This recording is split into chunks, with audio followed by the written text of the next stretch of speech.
Hey, it's B with World Side Eye, and I'm here to talk about some things that transpired this week and a little bit further back. But the first thing I want to talk about is New York City's DJ, Mister Cee from Hot 97.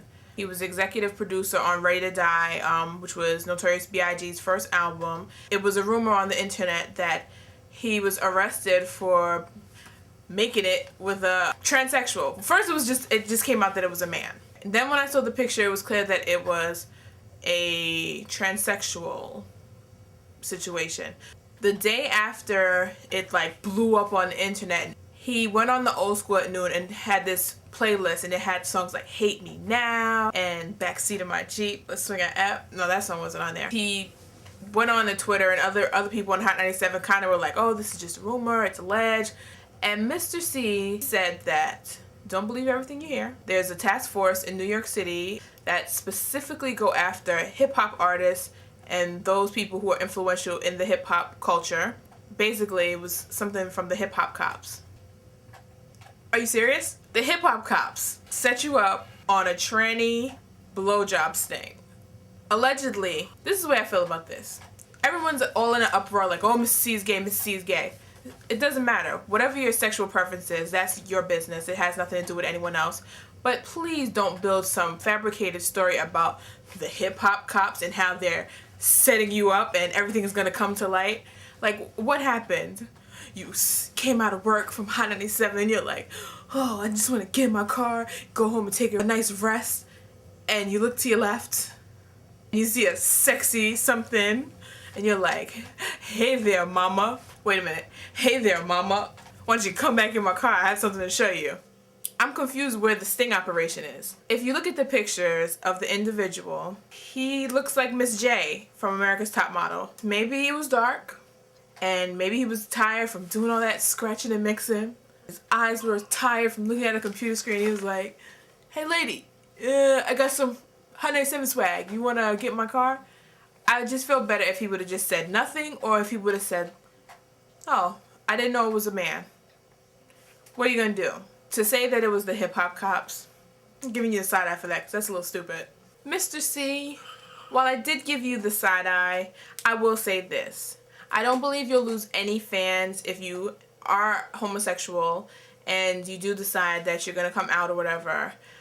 I feel like, if anything, it'll make your fan base grow. Think about all the parties you'll be doing. Everybody's free.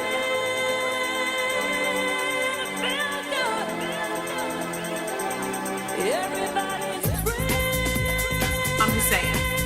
I'm not really gonna talk about this for a long time or anything, but recently I've been on a gossip site. I find myself on this site, and at some point, scrolling through things about celebrities, I end up on these fights in fast food establishments. One, they're always in Burger King's. I don't know what's in Burger King's food, but it incites fighting in black people. And I'm like, really? How stupid can you be? Why? Why you gotta be in there tearing the club up? That's just a figure of speech for you people that are like, it's not a club, it's Burger King. The video I saw was in Panama City, Florida. It was spring break. First of all, side eye for you wearing a bikini in a fast food establishment.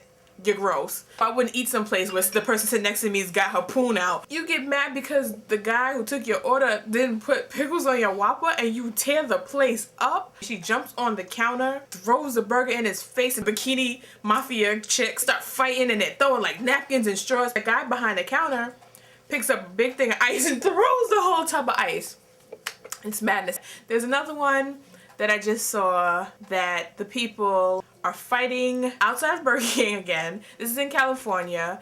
It's two pregnant girls. They jump a girl. First of all, everybody's scantily clad. California is very warm, but one, you're 9 months pregnant. Two, you look like you're 12. Child welfare should just knock on your door and snatch your baby out of the womb. You and your pregnant friend are gonna fight somebody at Burger King and then get mad when the girl tries to punch you and kick you in your stomach since y'all are jumping her. I'm not saying that I co-sign you beating up a fetus, but at the same time, you can't control where your kicks and punches are flying. The thing that makes it worse is the girl who gets jumped is with some guy. He comes out and actually punches one of the pregnant girls and knocks her to the floor. The other pregnant chick goes, I would've went and helped her, but I gotta be careful with my baby. Weren't you just fighting her when you're 9 months pregnant? Madness. I couldn't watch after that. Oh, but I'm lying. The girl goes in, Burger King comes out with a high chair. How appropriate. You're fighting 2 pregnant women and you come out with a high chair. Real quick, I want to talk about, I don't even know the artist's name, but the song is Tooted and Booted. I know you're asking, B, what on God's earth could tooted and booted mean? Humped and dumped, cartoon sex, crop dust and he bounced, bones and went home. That's about as good as the lyrics are. Something, something, something, something, something crib, something, something, something. This is how I live. Tooted and booted, tooted and booted. Whoa, whoa. Whoa, whoa. I only know this song because my cousin who lives in California now tells me that the only things that they play on the radio out in California are Tooted and Booted, Moment for Life, and every E40 song. E40 is not that great of a rapper. I did a little research and I looked up the Tooted and Booted song. This boy is a man anorexic, and he's at tattoo capacity. His tattoos come all the way up to his neck, all down his arms. I'm pretty sure he's got a body sleeve happening. Whatever the case, the song is crazy catchy because in the back of my mind I'm always going because it's so corny that I can't stop singing it now. So I'm gonna give myself the side eye for Tooted and Booted, and I'm gonna give you, the artist who I don't know your name. Let's face it, I would have never known who you were unless my cousin told me about it. You're gonna get the side eye for making a dumb song called Tooted and Booted.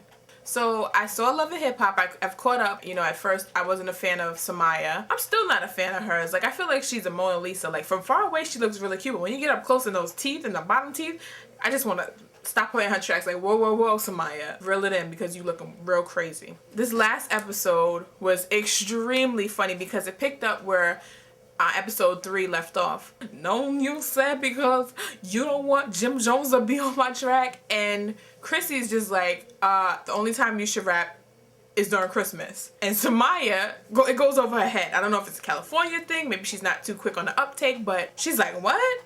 Oh, you even lose points for not getting the joke. Samaya's manager, he goes in on Jim Jones. Well, that's fine. Something you want to base your life on somebody that's making $10,000 a year, that's fine. Who are you? She's nobody. She's living upstairs in the studio in an apartment on a bed in a crawl space like Anne Frank.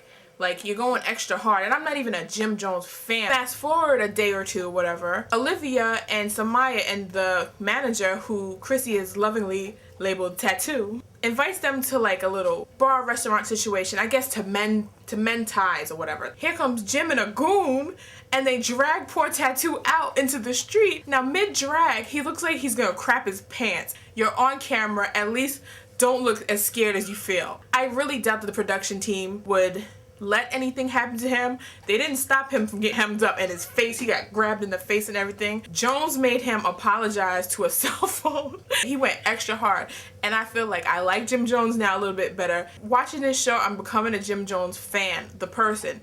Still not like a stan or anything for his music. After this, I feel like anything pops off, I'm calling Jim Jones because he's got a Spanish goon on staff. In the middle of him dragging dude outside, the guy that's recording with his camera phone, he said something to him in Spanish. Oh,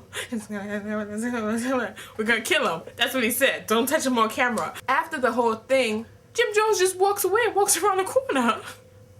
I can't. It's just too much. That's it for this week's World Side Eye. I want to thank everybody for watching. If you have any comments, you can leave them below or hit me on Twitter at World Side Eye. I'm gonna end like this.